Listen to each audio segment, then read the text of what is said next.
Na Blejski straži je potekal že 26. tradicionalni pohod v čast Arnoldu Rikliju.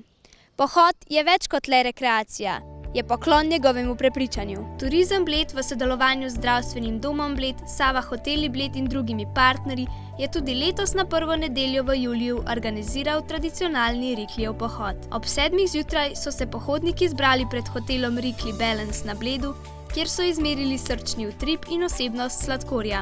Ob potrditvi svoje udeležbe pa je vsak pohodnik dobil tudi zdrav zajtrk s certificiranimi izdelki blejskega lokalnega izbora. Pohodniki so pred odhodom zaupali svoje pričakovanja. Predvsem me zanima, kaj je Rikli tule našel na Bledu, da je iz Švice prišel prav na Bled, da si je Bled izbral, potem da ta svoj program, kako zdravje nuditi ljudem. Kaj bodo zdaj vedeli o tem, tam ne vidim, da je že pripravljen nekdo, ki bo njega oponašal, igralce, bo znal povedati.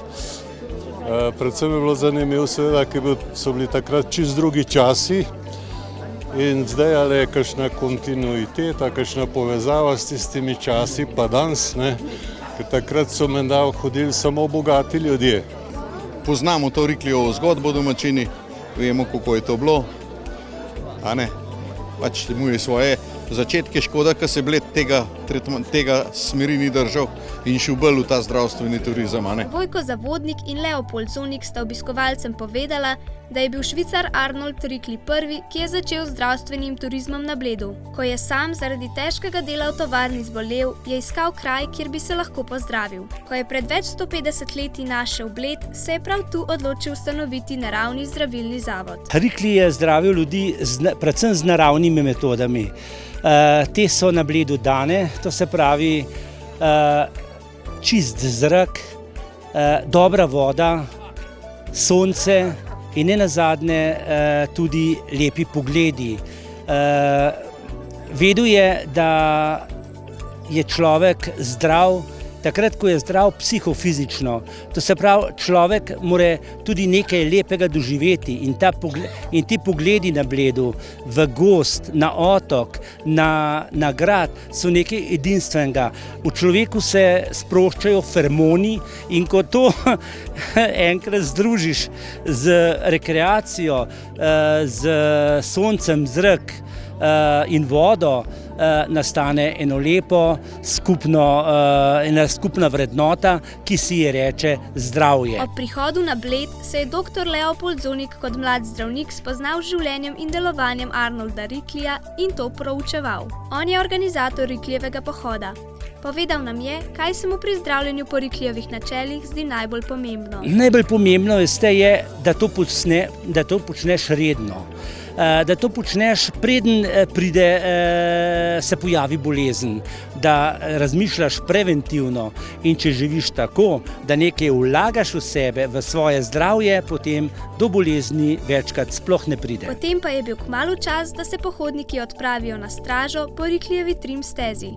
Na poti, ki jo je vodil sam Arnold Rikli, so pohodniki lahko videli oznake izklesane v kamen, kar se jih je do danes še ohranilo. Ustavili so se tudi na razglednih točkah, tik pred vrhom pa je bil čas za telovadbo. Rikli je verjel v bose sprehode, vegetarijanske obroke in lepo okolje. Verjel pa je tudi, da morajo ljudje na njegovih terapijah nositi čim manj oblačil, ta pa naj bi morala biti svetle barve. Telovadbo je vodil Arnold Rikli, ki pa nam je zaupal, kako se počuti biti na straži po več kot 100 letih. Ja, to je nepopisno, kako ta pogled, ravno tako kot ko sem prišel prvič na Bled, še vedno me vsakič znova očara ta okolica, ta pogled na Blejski grad, na obalo Blejskega jezera in tako, kako se vsi ti bistveni elementi, nebo, zemlja, zrak, svetloba tako lepo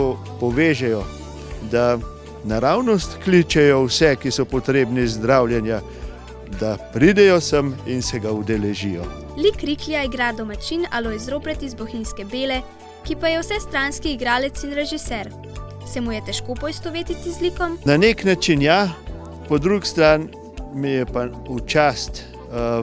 Pa ni samo poistovetiti se z likom samim, tudi z vso njegovo zapuščino, vse, kar je zapuščino in seveda z njegovim delom. Ko so pohodniki prišli na vrh straže, je sledil zdrav zajtrk in štempljanje žigov v knjižice Riklijevih pohodov. Koliko štempilk ste nabrali?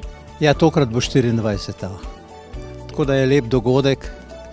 Tle na Bledu živimo, sem bil prisoten tudi ob začetku teh priprav oziroma riklijanstva, tako da me to veseli, da je tudi letos veliko število ljudi se zbralo.